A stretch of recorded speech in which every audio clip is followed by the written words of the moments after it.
네, 오늘 하나님 말씀 본문은 사무엘상 17장 12절에서 27절입니다. 사무엘상 17장 12절에서 27절 제목은요. 이렇게 살면 골리앗 앞에 선다라는 것입니다. Live like this and you will stand before Goliath. 제목이 좀 독특하죠. 오늘 말씀을 먼저 한 절씩 교독하고 메시지를 듣도록 하겠습니다. 제가 12절 먼저 읽겠습니다.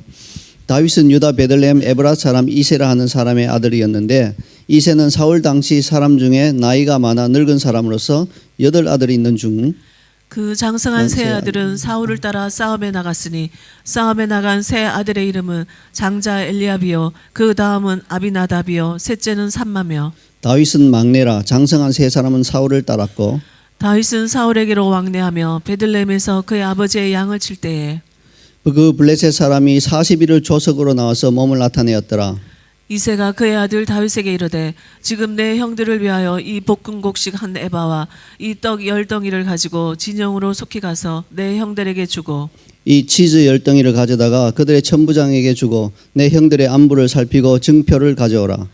그때 사울과 그들과 이스라엘 모든 사람들은 엘라 골짜기에서 블레셋 사람들과 싸우는 중이더라.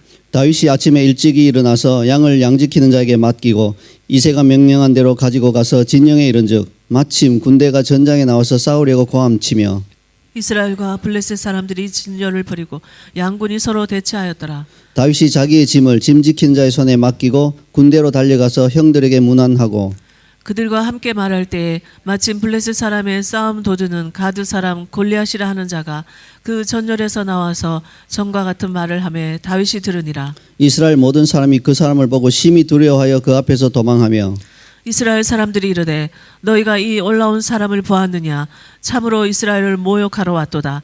그를 죽이는 사람은 왕이 많은 재물로 부하게 하고 그의 딸을 그에게 주고 그 아버지의 집을 이스라엘 중에서 세금을 면제하게 하시리라. 다윗이 곁에 서 있는 사람들에게 말하여 이르되 이 블레셋 사람을 죽여 이스라엘의 치욕을 제거하는 사람에게는 어떠한 대우를 하겠느냐. 이 할례받지 않은 블레셋 사람이 누구이기에 살아계신 하나님의 군대를 모욕하겠느냐. 백성이 전과 같이 말하여 이르되 그를 죽이는 사람에게는 이러이러하게 하시리라 하니라. 아멘. 네, 지난주에 여러분 기억하시죠? 우리는 사울과 이스라엘 백성을 위협하던 골리앗이 키가 얼마나 크고 또 얼마나 위협적인 존재인가 하는 것을 배웠습니다. 근데 이번 주의 질문은 이래요. 여러분 이런 골리앗 앞에 목숨 걸고 서기를 원하나요? 네, 우리 만만한 게 우리 친구들이니까 우리 어린 친구들에게 물어볼게요. 골리앗 앞에 목숨 걸고 서고 싶어요? 아직은 아니겠죠. 아마 절대로 서고 싶지 않을 것입니다. 자, 그런데 오늘 본문 말씀의 제목이 뭔가요? 이렇게 살면 골리앗 앞에 선다입니다. 아하, 그러면 오늘 말씀의 주제는 우리가 어떻게 살아야 골리앗 앞에 서는 것을 피할 수 있는가라는 것일까요? 이렇게 생각할 수 있겠죠. 아닙니다. 오늘 말씀의 주제는 우리가 어떻게 살아야 골리앗 앞에 설 수 있는가를 배울 것입니다. 목사님 지금 농담하시는 거죠. 우리가 어떻게 골리앗 앞에 서야 하고 왜 골리앗 앞에 서야 하나요? 이렇게 놀라서 소리칠지 모르겠습니다. 그러나 농담이 아닙니다. 하나님은 참으로 우리를 골리앗 앞에 세우시기를 원하세요. 하지만 하나님이 우리를 골리앗 앞에 세우시고자 하는 이유가요, 우리를 죽이려 하시는 게 아니에요. 우리를 다윗처럼 믿음의 영웅으로 만들어주기 위해서 우리를 골리앗 앞에 세우기를 원하시는 것임을 믿으시기 바랍니다. 여러분, 진정한 의미에서 영웅은 무엇인가요? 어떤 존재인가요? 영웅은 보통 사람들이 할 수 없는 일을 하는 사람을 우리가 영웅이라 이렇게 불러요. 그래서 영화에 나오는 슈퍼맨을 생각해 보세요. 슈퍼맨은 보통 사람과 달리 하늘을 날 수 있죠. 하늘을 날 수 있어요. 하지만 영웅이 되려면요, 단순히 보통 사람이 할 수 없는 일을 한다고 해서 자동적으로 영웅이 되는 건 아니에요. 생각해 보세요. 아무도 없는 들판에서 자기 혼자 하늘을 1시간 동안 날아다니고 이렇게 땅에 이렇게 착지하고 집에 돌아오면 우리가 그 사람을 보고 영웅이다 이렇게 말하지는 않잖아요. 그러니까 보통 사람이 할 수 없는 일을 하는 것을 통해서 다른 사람들에게 유익을 끼칠 때, 다른 사람들을 도와주고 위기에 처한 사람 목숨을 구해주고 이렇게 유익을 끼칠 때 우리는 그것을 영웅이다 이렇게 부릅니다. 그러면 신앙의 영웅은 뭘까요? 신앙의 영웅 혹은 믿음의 영웅은요, 신앙적인 면에서 보통 사람들이 할 수 없는 일을 해서 다른 사람들에게 유익을 끼치는 사람입니다. 그런 의미에서 다윗은 믿음의 영웅이었죠. 아무도 골리앗 앞에 설 수 없었잖아요. 그런데 다윗은 믿음으로 골리앗 앞에 서서 골리앗을 죽였습니다. 그리고 그것을 통해서 이스라엘 백성 전체에게, 이스라엘 군대 전체에게 굉장히 큰 유익을 끼쳤습니다. 두려워서 벌벌 떠던 사람들이 아직 좀 천천히 좀 해주세요. 두려워서 벌벌 떠는 사람들이 그 블레셋 군대를 다 물리치고 이길 수 있도록 해주셨기 때문에 신앙의 영웅이었다는 것입니다. 다윗은 보통 사람이 할 수 없는 일을 하였고 그 일을 통해서 자기 주변 사람들에게 큰 유익을 끼친 것입니다. 자, 그런데 영웅이 가진 또 다른 특징 중에 하나가 뭡니까? 사람들이 그 사람이 하는 것을 보고 배워서 따라할 수 있도록 본을 제시하는 것이 바로 영웅의 할 일인 것입니다. 그게 영웅이 가진 또 다른 특징이에요. 그런데 슈퍼맨과 같은 있지 않은 그런 가상의 초인적인 영웅은요, 우리가 보통 사람이 절대로 따라할 수 없는 본을 제시하기 때문에 좀 위험할 수도 있어요. 제가 어렸을 때 기억이 아직도 나요. 그 슈퍼맨 영화가 처음 극장에 왔거든요. 그 초등학생 때였던 것 같아요, 제 기억에. 그 영화를 보고 나니까요, 얼마나 놀라운지. 그때 뭐 영상 기술이 그때 당시는 그렇게 발달하지 않았겠지만 그래도 슈퍼맨 옷을 입고 망토를 들고 하늘을 나르는데요, 막 와, 뭐 그냥 진짜 시체말로 뿅 가겠더라고요. 정말 대단하다 이렇게 싶었어요. 근데 저는 사리 판단이 분명한 어린아이였거든요. 그래서 저것은 보통 사람은 할 수 없는 것이다 라고 이렇게 알고 흉내조차 내지 않았어요. 근데 어떤 아이들은요, 슈퍼맨을 흉내 내려고 망토를 들고 멀리 가진 않아요. 자기 집 옥상에 가서 야 하고 막 이렇게 그래도 이제 좀 그 정신이 좀 온전한 아이들은 옥상 그 난간을 넘어가진 않아요. 옥상 앞에서 그냥 야 하고 하늘을 나르는 그 기분을 느끼기만 해요. 근데 그 중에는 또 특별한 아이들이 있잖아요. 뭔가 그 상상력이 더 뛰어난 아이들. 저는 그 어른 아이들이 잘못했다 말하고 싶지 않아요. 상상력이 너무 좋아요. 그래서 실제로 자기가 슈퍼맨이 되었다고 생각하고 뛰어내리는 경우도 있어요. 그 당시 집은 다 2층이니까 뭐 죽지는 않아요. 그냥 어디가 좀 부러진다든지 하는 정도인데요. 심각한 경우에는 정말 죽는 일도 있었다고 합니다. 그래서 그런 그 TV에서 그런 걸 보여줄 때는 밑에 꼭 자막이 나오죠. 주의, 절대 따라하지 마세요. 이렇게 주의가 나오는 겁니다. 그 주의가 얼마나 효과가 있을지 모르겠어요. 우리 죄인들은요, 절대 따라하지 말라 하면 절대 하고 강조하고 붉은 글씨가 번쩍일수록 또 더 따라하고 싶은 마음이 더 생기는 아이들도 있거든요. 이게 죄인의 특성입니다. 그러나 다윗과 같은 믿음의 영웅은 다르죠. 많은 사람이 그의 믿음을 보고 배우고 그대로 따라할 수 있습니다. 그건 좋은 일입니다. 실제로요, 다윗이 골리앗을 죽이기 전까지는 그 누구도 그인족 용사와 1대1로 싸워서 이길 수 있다라는 생각 자체를 하지를 못했어요.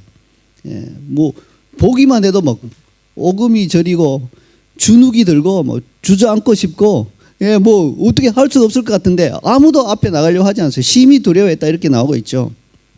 그러나 다윗이 여호와의 이름으로 나가서 골리앗을 죽이는 모습을 본 후에는 이야기가 달라졌어요. 믿음으로 나가서 여호와의 이름으로 죽일 수 있네? 이런 생각이 사람들에게 들어온 거예요. 이스라엘 백성들에게 들어온 것입니다. 블레셋의 거인들 역시 마찬가지죠. 골리앗 혼자 있었던 게 아니에요. 거인족이라고 해서 거인으로 구성된 그런 거인족 출신의 사람들이 블레셋 가운데 좀 있었어요. 그 거인들은 또 반대로 어떤 생각을 가지게 돼요? 우리도 평범한 이스라엘 그 병사한테 질 수 있네?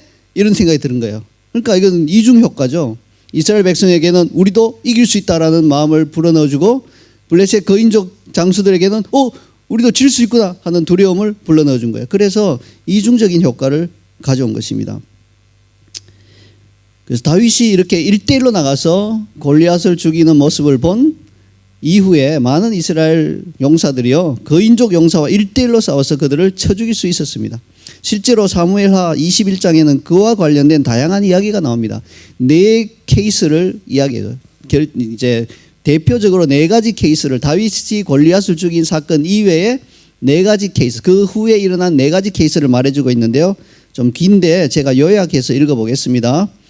거인족의 아들 중에 무게가 300세겔 되는 노창을 들고 세 칼을 찬 이스비브놉이 다윗을 죽이려 하므로 스루야의 아들 아비새가 다윗을 도와 그 블레셋 사람을 쳐 죽이니, 이렇게 나오죠. 여기 보니까 스루야의 아들 아비새가 다윗을 도와 그 블레셋 사람을 쳐 죽이니 하니까 우리말 어감으로는 다윗이 막 싸우고 있는데 막 좀 수세 멀리니까 스루야의 아들 아비새가 가서는 빈틈을 보고 탁 찔러 주겠다 이렇게 생각하고 있는데, 영어 표현이나 원어 표현은 그 말이 아니라 다윗이 힘들어서 밀리니까 이렇게 물러나자 스루의 아들 아비새가 다윗을 도와주는 의미에서 나아가서 1대1로 죽였다 이 말이에요. 그러니까 다윗이 골리앗을 죽인 것과 똑같은 상황인 거예요. 자, 그 다음 이렇게 이어지는 것은요, 그 후에 다시 블레셋 사람과 고베에서 전쟁할 때 후사 사람 십북에는 거인족의 아들 중에 삽을 쳐 죽였고, 또다시 블레셋 사람과 고베에서 전쟁할 때 베들레헴 사람 야레 오르김의 아들 엘하나는 가드 골리앗의 아후 라흐미를 죽였는데 그 자의 창자루는 배틀채에 갖다 더라.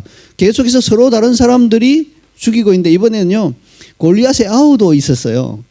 골리앗도 이제 거인족 출신으로 블레셋 가운데 있는데 아후도 거기 같이 있었는데 그도 역시 거인이었는데 나중에 다른 사람에 의해서 죽임을 당했다는 거죠.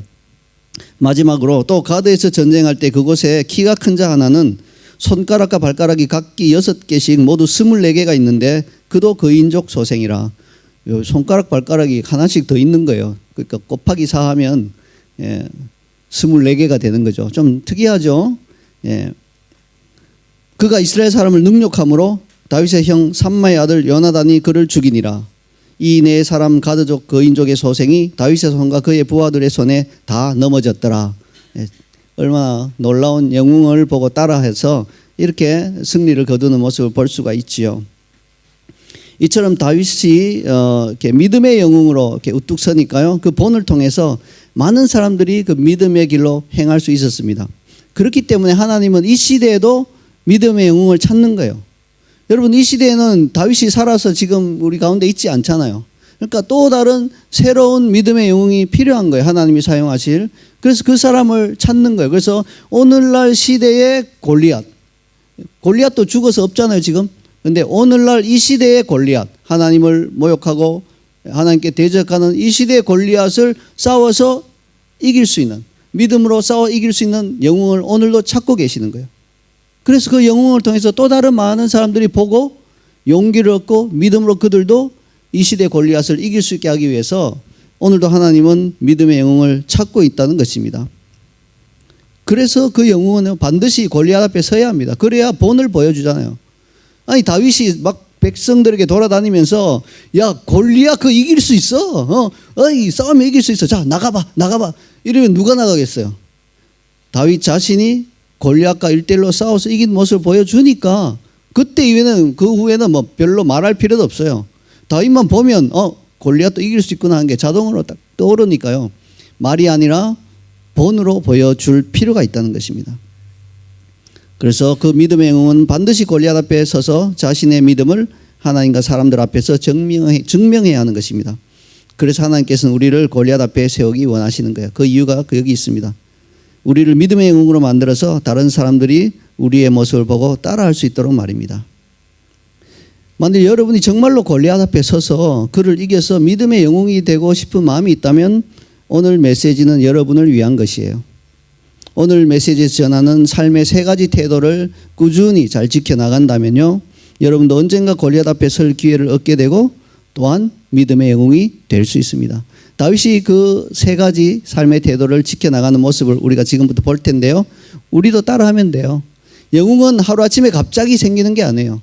다윗이 뭐 그동안 불성실하게 살고 그냥 뭐 대충 살고 이렇게 하다가 갑자기 골리앗을 만나서 골리앗을 이기는 믿음의 영웅이 된 것이 아니라는 것이에요. 삶의 어떤 특정한 패턴들이 있었다는 거예요. 그 삶의 특징들을 따라 살 때 준비가 되고요, 준비가 되면 하나님이 세우시는 것입니다. 자, 그러면 우리를 골리앗 앞에 서도록 해주는 첫 번째 삶의 태도를 보겠습니다. 함께 읽겠습니다. 시작. 권위에 순종하라입니다. 다윗은 이세 막내 아들이었고요. 이세는 8아들 중에 장성한 세 아들, 지금 사울을 따라서 싸움에 나가 있죠. 그러니까 몇 명 남아 있어요? 8명 아들 중에 3명은 제일 큰 큰형, 둘째 형, 셋째 형은 전쟁에 나가 있어요. 그럼 몇 명이 남아 있어요? 예? 5명이 남아 있죠. 예, 잘하네요. 5명이 남아 있어요. 예, 그리고 다윗이 이제 막내니까 다윗 위에 몇 명이 남아 있어요? 예, 너무 쉬워서 답을 안 하네요. 예, 4명이 남아 있죠. 자, 그런데 아버지 이새는요, 막내 아들인 다윗에게 전쟁 중인 진영으로 가서 형들의 안부를 살피고 증표를 가져오라고 명령했습니다. 부탁한 것도 아니고 명령한 거예요. 야, 다윗, 이리 와봐. 자, 전쟁터에 좀 갔다 와야 되겠다. 이제 이렇게 말씀하신 거예요. 전쟁터에 다녀온다는 것은요, 좀 겁나는 일이잖아요. 쉬운 심부름이 아니죠. 그리고 다윗은 자기 위에 형들이 4명이나 있으니까요. 왜 막내인 나를 보내세요? 이렇게 말할 수 있겠죠? 거부할 수도 있었을 것입니다. 또 어쩌면 이렇게 말할 수도 있을 거예요. 아버지, 얼마 전에 사무엘이 와서 선지자 사무엘이 오셔서 나한테 기름 부은 거 기억 안 나세요? 나는 이스라엘 왕이 될 사람이에요. 어떻게 나한테 이런 심부름을 시키세요? 내가 전쟁터에 나가서 죽으면 다음 이스라엘 왕이 없어지는 거예요. 이렇게 말하면서 이제 안 나가고 싶다는 마음을 표현할 수도 있었을 거예요. 거기에다가요, 아버지는 빈손으로 가라 하는 게 아니라 다윗에게 형들에게 줄 볶은 곡식 한 에바와 떡 10덩이를 가지고 가라고 하셨습니다. 한 에바는 어느 정도 무게일까요? 모르죠. 성경의 무게 이런 것들은 오늘날 쓰지 않으니까 대부분 몰라요. 한 에바는요 22kg이에요.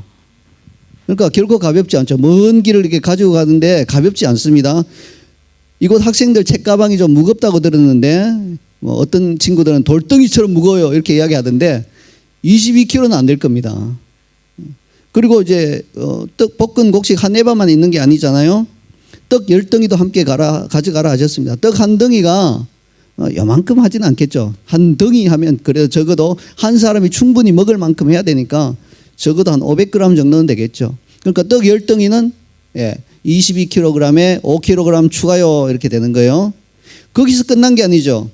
그뿐 아니라 형들 위에 있는 천부장에게 줄 치즈 10덩이도 가져가라 합니다. 예, 천부장에게 이렇게 치즈를 이렇게 드리면서 좀 잘 봐주십시오 이런 의미죠. 부모 마음이잖아요. 그걸 또 가져가야 돼요. 그럼 치즈 10덩이는 어느 정도 무게일까요? 그것도 뭐 천부장에게 요만한 거 하나 주면서 슬라이스 치즈 같은 거 하나 주면서 잘 봐주십시오. 역효과가 일어나는 거예요. 그러니까 어느 정도 이렇게 먹을 수 있을 정도로 줘야 되죠. 그걸 10덩이를 가져가라니까 또 한 3kg 추가요. 자, 그러면 이제 계산을 또 해야 됩니다. 이번에 조금 어려워요. 22kg에 5kg에 3kg를 더하면 몇 킬로예요? 응? 예, 그 근처까지 왔는데 30kg죠. 30kg. 여러분 보세요. 30kg를 지고 이 청소년인 다윗이 전쟁터까지 가야 돼요. 이게 결코 쉬운 일이 아닌 것입니다.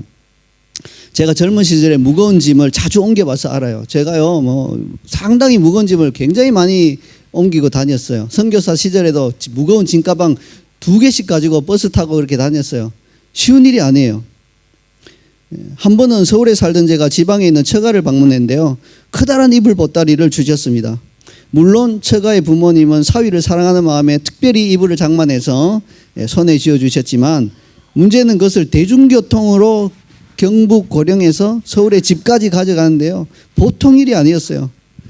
어떻게 고속버스까지는 태워주셔서 어찌어찌 서울까지는 왔는데 고속버스 터미널에서 집으로 가는 버스를 타려고 그 커다란 이불 보따리를 끙끙거리고 10분 이상 걸었어요. 땀은 비 오듯이 흐르고요. 아, 그때 당시는 우버란 게 없었어요. 예, 뭐 택시도 안 태워줘요. 지금 비에 들어가야 타는데 여기 들어가지도 않으니까 택시도 안 태워주고 버스까지 끌고 가야 된대요. 그 고속버스 내린 데서 시내버스 타는 데까지가 10분 이상 걸어가는 거리인데 이걸 짐을 들고 계단을 올라가고 내려가고 땀이 막 진짜 비 오듯이 흐르는 거예요. 그래서 이제 도로가에 이제 가서 저기 앞에 이제 시내버스 타는 데가 보이는데 뭐 한개 와버린 거예요. 사람이 한개 오면요 막 분노가 치솟으면서 예 하면서 그 이불 보따리를 있는 힘을 다해서 찾길로 집어 던져버린 거예요. 와, 제가 생각해도 제정신이 아니었죠.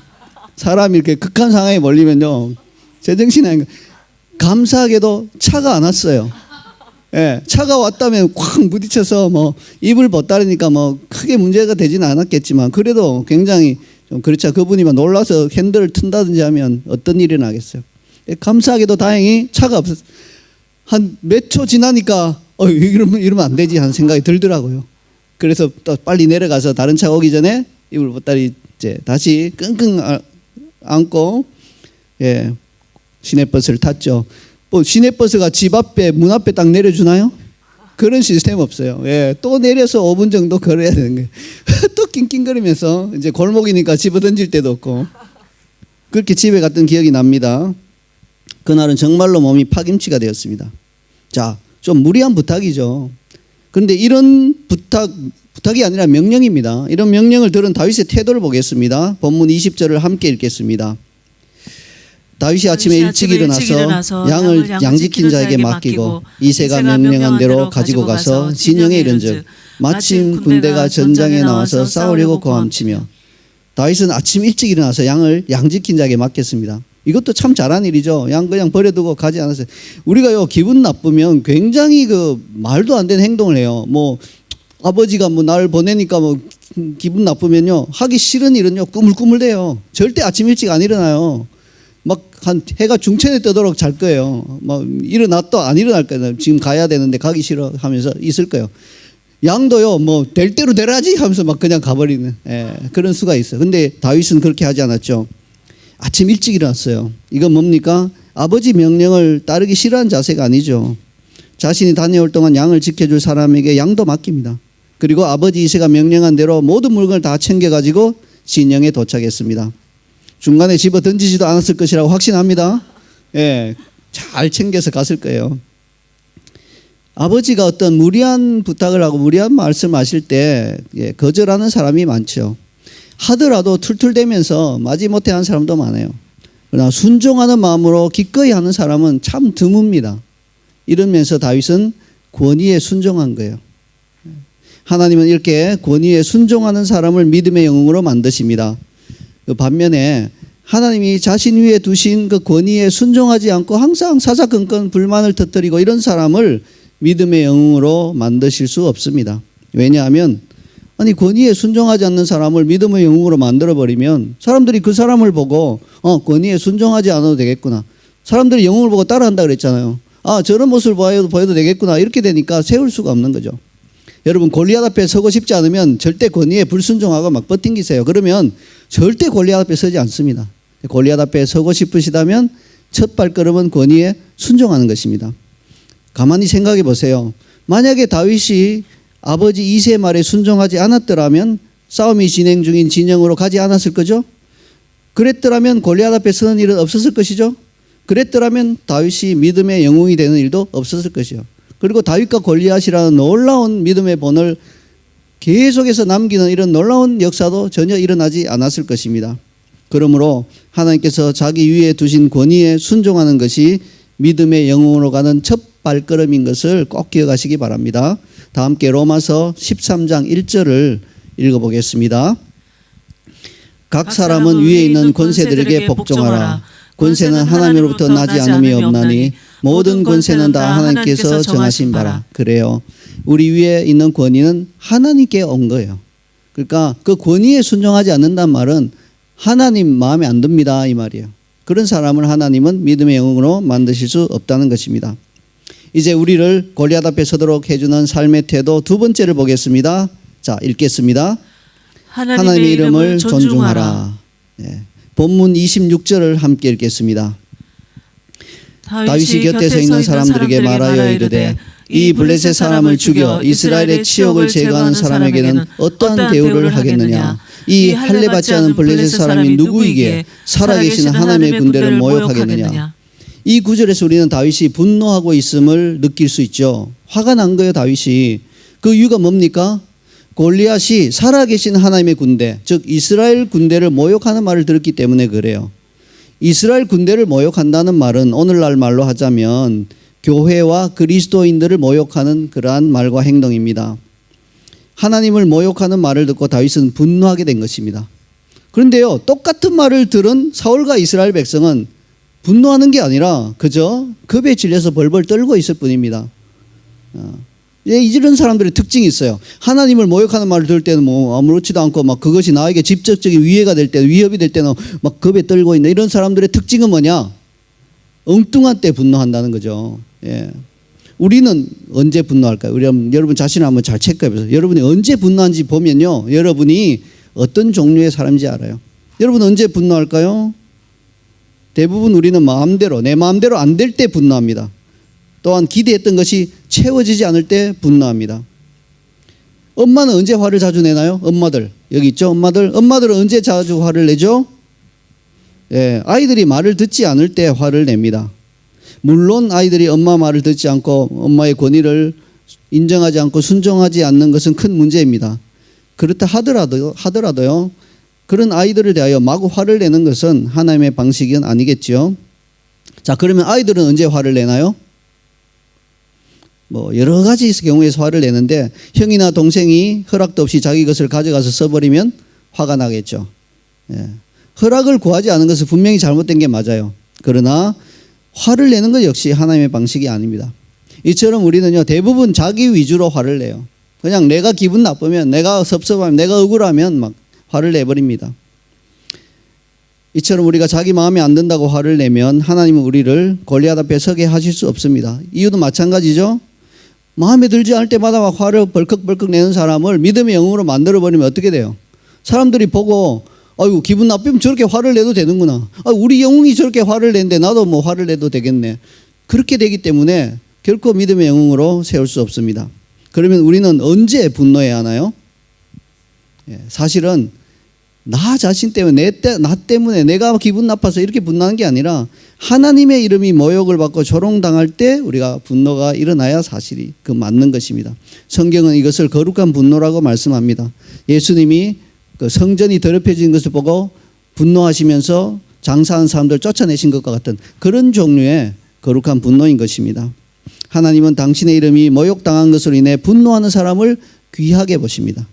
왜냐하면 그 사람은 분노하는 것을 통해서 하나님의 이름을 존중하고 귀하게 여기고 있다는 것을 드러내고 있기 때문에 하나님은 그런 사람을 귀하게 보신다는 거죠. 하나님은 바로 그런 사람을 골리앗 앞에 세우십니다. 제가 아는 한 목사님이 젊은 시절을 이야기입니다. 당시 그분은 아직 목사가 아니었고 그냥 평신도였어요. 그런데 그분이 하는 일은 대양을 가로질러서 큰 바다를 가로질러서 무역을 하는 컨테이너선의 선원이었어요. 좀 특수한 직업이었죠. 그러다 보니 배를 타고 한번 바다에서 나가면요, 몇 주 동안, 길게는 한두 달 동안 바다에서 생활을 해야 했어요. 배 일을 하는 거죠. 근데 배도 보니까 일요일이 되면 선원들은 일을 하지 않아요. 배도 쉬어야 되니까 일주일에 일요일마다 이렇게 쉬는 것이에요. 각자 자유 시간을 가졌습니다.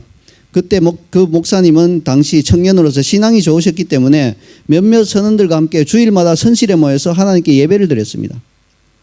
어느 주일 오전에 그분은 성경을 품에 품고 몇몇 선원들과 함께, 크리스찬 선원들이죠, 그들과 함께 예배를 드리기 위해서 지정된 선실로 걸어가고 있었습니다. 그런데 마침 가는 그 길에 일요일마다 늘 그 배에서 벌어지는 게 있어요. 뭡니까? 도박판이에요. 한국의 화투라고 하는데요, 고스톱이라고 하죠. 이 도박판이 늘 벌어지고 있어요. 돈을 내고 서로 돈을 따먹는. 무료하니까 뭐 믿지 않은 선원들은 그럴 수도 있겠죠. 뭐 신경 쓰지 않고 이제 곁에 걸어서 지나가는데 고스톱을 아주 잘하는 선원이 예배 드리러 가는 그 무리를 보자 비웃으면서 다 들으라는 듯이 이렇게 말했어요. 하나님이 어딨어? 나는 이 화투가 내 하나님이야. 이렇게 모욕을 한 거예요. 예, 화투를 막 흔들어 보이면서 나는 이 화투가 내 하나님이야. 이렇게 다 들으라고. 주변에 있는 사람 다 듣고 예배 드리러 가는 무리들도 다 들으라고 큰 소리로 말했다는 겁니다. 그 말을 들은 그 목사님은 갑자기 거룩한 분노에 사로잡혔습니다. 그래서 다윗이 골리앗 앞에 우뚝 선 것처럼 자기도 모르게 이렇게 외쳐버렸습니다. 하나님은 오늘도 살아계십니다. 지금 이 자리에서 제가 당신과 고스톱 10판을 쳐서 한 판이라도 지면 하나님이 안 계시다고 인정하고 교회도 접어버리겠습니다. 와우, 너무나 무모한 말이죠. 여러분 고등수학 들어갑니다. 잘 들어보세요. 50%의 확률을 가진 게임을 두 사람이 앉아서 10판을 쳐서 한 사람이 계속해서 10판 다 이길 확률. 네, 우리 친구들은 안 되고 포기. 자, 우리 고등학생 친구들. 그 확률이 얼마나 되나요? 2 곱하기 2 곱하기 2 곱하기 이렇게 나가는 거예요. 10번을 하는 거예요. 1024분의 1이에요. 여러분 뭐 엄청난 확률은 아니죠. 뭐 몇백만 분의 1은 아니에요. 그래도 여러분 1000번 중에 한 번 있을까 말까한 일이라는 것입니다. 근데 거기서 다가 아니잖아요. 그 선언, 그 하나님을 모욕하는 말을 한 선언은 고스톱의 달인이에요. 달인이라 하면 보통 사람보다 수십 배 잘한다는 말이에요. 그리고 안타깝게도 그 목사님은 태어나서 한 번도 고스톱을 쳐본 일이 없는 분입니다. 그러니까 1024분의 1은 아니죠. 몇백만 분의 1로 확률이 달라져 버리는 것입니다. 이미 절망적인 상황인 것입니다. 그런데 놀라운 일이 일어났습니다. 첫 판을 이렇게 하고 있는데요. 이 선언이 월등하게 이겼어요. 그래서 이제 마지막 한 번만 내고 가져가면 끝인 상황이에요. 자, 끝! 하고 딱 냈는데, 예, 이제 좀 그 고스톱 전문 용어로 이렇게 난 거예요. 그러면서 그게 머물러 있는 거예요. 보니까 같은 패가 있어. 가져오니까 역전해서 이긴 거예요. 안색이 약간 변했어요. 10판이니까 또 올려. 이렇게 된 거예요. 두 판째도 거의 비슷한 패턴으로 그 목사님이 이겼습니다. 세 판째도, 네 판째도. 여러분, 목사님이 앞서 나가다가 이긴 일 한 번도 없어요. 항상 지고 끝장날 순간에 갑자기 역전되면서 이긴 거예요. 이게 6판, 7판이 넘어가니까요. 그 선언 얼굴이 허옇게 질리기 시작했어요. 그리고 손이 막 떨려서 화투장을 못 들고 있는 거예요. 들고 있는데 화투가 툭툭 떨어지는 거예요. 이게 7판 되니까 이 뭔가 있다는 느낌이 막 강하게 오는 거예요. 막 억지로 이렇게 있는 걸 밀어내고 막 이렇게 하면서 이제 7판을 쳤어요. 8판을 해서 역전당해서 딱 지고 나니까요. 예, 이제는 막 온몸이 막 사시나무 떨리듯 떨리면서 제자리에 앉아있지를 못하는 거예요. 자, 이제 9판째 돌아갔어요. 9판도 그렇게 역전해서 딱 지고 나니까 이제는 얼굴빛이 허연 빛을 넘어서 시체의 빛, 흑빛으로 변한 거예요. 예, 그러면서 막 말도 제대로 안 나오는 말로 저기 그만하지, 내가 졌어, 이렇게 하는 거예요. 예, 그 사람 마음에 너무나 강력한 두려움이 임해서 10판을 딱 지고 나면 바로 그 자리에서 쓰러져 죽을 것 같은 공포가 임했던 거예요. 그래서 9판 하고 나서 도저히 10판 할 마음에 어떤 그게 없어서 졌다고 인정하면서 9판 하고 그만두자고 빌었어요. 목사님은 뭐 신났죠. 첫 번째 판에도 이거 내가 잘못했나 하다가 둘째, 셋째 막 가니까 하나님이 함께 하시는 거 확실히 아니까 막 이제는 신난 거예요. 막 8판 끝나니까 판 돌려! 막 이렇게 이제 막 옆에 같이 가는 그리스도인들한테 막 그렇게 같이 선원들한테 말한 거죠. 돌려, 빨리 돌려. 9판 딱 끝나니까요. 막 정말 신이 난 거예요. 근데 이분이 막 제발 그만하지 이렇게 하니까 그 목사님은 마치 다윗이 골리앗의 목을 베는 것처럼 이렇게 말했습니다. 앞으로 다시는 살아계신 하나님을 모욕하는 말을 하지 마세요. 이렇게 따끔하게 한마디 해주고 판을 딱 접고 예배를 드리러 갔다고 합니다. 여러분, 실제로 일어났던 이 이야기는 어떻게 보면 정말 무모한 이야기죠. 하나님이 계시지 않았다면 틀림없이 그 목사님은 큰 망신을 당했을 겁니다. 그러나 사실을 말하자면요, 다윗이 골리앗 앞에 서는 것이야말로 무모한 이야기입니다. 하지만 하나님은 그것을 믿음으로 귀하게 봐주십니다. 왜 그렇습니까? 그 이야기는 하나님을 귀하게 여기고 하나님의 이름을 존중하는 데서 출발했기 때문에 하나님은 그 이야기에 관심이 있으시고요, 그 이야기의 결말에 더욱 관심이 있으세요. 그래서 하나님의 이름이 모욕을 받지 않도록 역사해 주시는 거예요. 그 소년 다윗이 그 거인 골리앗을 쓰러뜨리게 해주시고, 그 청년 목사님이 생전 한 번도 해보지 않은 그 화투를, 그 고스톱을 달인과 쳐서 10판을 연속 이기게 해주신 수 있으신 분이라는 것이죠.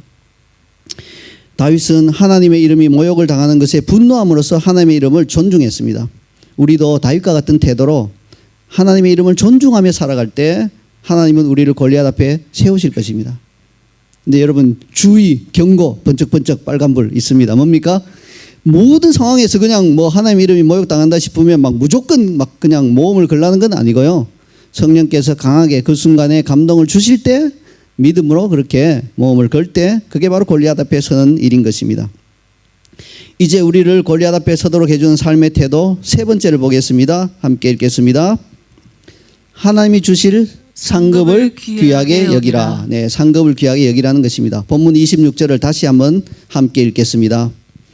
다윗이 곁에 서 있는 사람들에게 말하여 이르되 이 블레셋 사람을 죽여 이스라엘의 치욕을 제거하는 사람에게는 어떠한 대우를 하겠느냐. 이 할례받지 않은 블레셋 사람이 누구이기에 살아계시는 하나님의 군대를 모욕하겠느냐. 자, 다윗은 지금 골리앗을 죽이는 사람에게 왕이 내릴 그런 상급 자체에 관심이 있는 게 아니에요. 야, 상급 얼마야? 뭐 주신다고 해? 이렇게 캐물은 게 아니라 하나님의 군대를 모욕하는 블레셋 사람을 죽여 이스라엘의 치욕을 제거함으로써 받는 상급은 뭐냐? 이렇게 물은 거예요. 이 둘은 큰 차이가 있죠. 하나님께서 주시는 상급은 우리가 하나님의 뜻에 따라 하나님 나라를 위해서 열심히 희생과 헌신을 할 때 자연스럽게 주어집니다. 우리에게 주어져요. 상급 자체만을 바라고 목매달아서는 안 되는 거예요. 이와 동시에 아예 상급을 무시하는 태도를 지녀서도 안 됩니다. 어떤 분들은 이렇게 말해요. 나는요 상급 같은 거 필요 없고요. 나는 하나님만 사랑해요. 나는 하나님만 바라볼 거예요. 굉장히 경건한 말처럼 들리지만 굉장히 위험한 말이기도 합니다. 사랑하는 사람이 나를 위해 뭔가를 정성껏 준비해서 준다고 할 때 그걸 감사함으로 받는 게 당연하고요. 저 관심 없어요. 이런 말은 무슨 말이에요? 정말 사랑하는 사람이 막 정성껏 준비해서 이렇게 며칠을 막 찾아서 골라서 잘 포장해서 주려고 할 때 난 그런 거 관심 없고 당신에게 관심 있고 난 당신을 사랑해요. 이런 거로 나를 뭐 마음 흔들려 하지 마세요. 이렇게 나오면요. 이거는 정상적인 게 아니죠. 섭섭하게 만드는 거예요. 상급을 무시하는 것은 어떻게 보면 그것을 예비하여 주시는 하나님을 무시하는 것이 될 수 있어요. 그리고 무엇보다도 하나님께서 주시는 상급은 우리의 상상을 초월합니다. 오늘 본문에서 사울이 주는 상급은 어떤 상급이에요? 많은 재물로 부하게 하고 그의 딸을 그에게 주고 그 아버지의 집을 이스라엘 중에서 세금을 면제하게 하시리라. 오늘날 기준으로 해도 굉장한 상급이에요. 사실은 굉장히 큰 상급이지만 이 땅에서 굉장히 큰 상급이지만 하나님께서 주시는 상급에 비하면 아무것도 아닙니다. 믿으시기 바라요. 제가 존경하는 한 선교사님이 제게 이렇게 고백했습니다.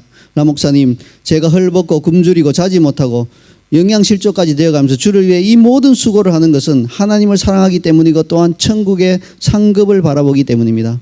만약 천국에 상급이 없다면 저는 하나님을 비록 사랑하지만 절대로 이렇게 살 수는 없을 것 같습니다. 그렇게 고백하셨습니다.